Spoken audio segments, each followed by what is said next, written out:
Well, next week, voters across Minnesota will weigh in on dozens of education-related ballot questions. Combined, those districts are asking for about $2 billion.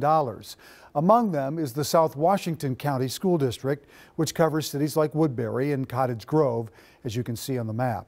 Last year, voters rejected the district's request. This time, they're asking for half of that in hopes of getting voters' approval.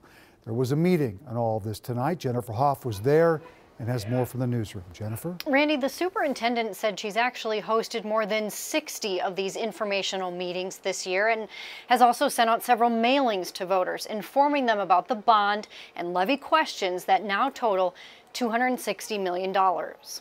So we're going to go ahead and get started. The informational meeting started at 6. So if we look forward, who are we? The last one before the South Washington County School Superintendent hopes voters at least show up on Tuesday. For anyone who says they haven't heard the information, they have not had their ears and eyes open. A lesson learned from last year when Julie Nielsen says what would have been the state's largest school bond measure didn't pass, that this time is slashed in half. We believe that this is the community's plan.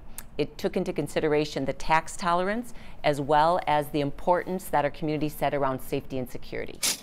The $260 million deal broken down into 2 bond questions, starting with additions at several high schools, including Eastridge, already 30% over capacity, followed then by renovations at 9 elementary schools. But one can't pass without the other, and if that happens, could lead to boundary changes. These are really things that we're at the point of needing. The last question is a levy, in part to upgrade cybersecurity. That in all could mean a yearly $136 property tax increase on a $500,000 home. And we have worked hard to get the information out. We also know that at the end of the day, it is in our taxpayers' hands. What happens if the bond doesn't pass again? If the bond doesn't pass again, we will continue working. We cannot continue to not have seats for our students. Nielsen expects 20,000 new students in the next 5 years and says they need support, not empty promises. We hope that whether you have kids in the district, whether you had kids or whether you never had students, that you understand the value of education.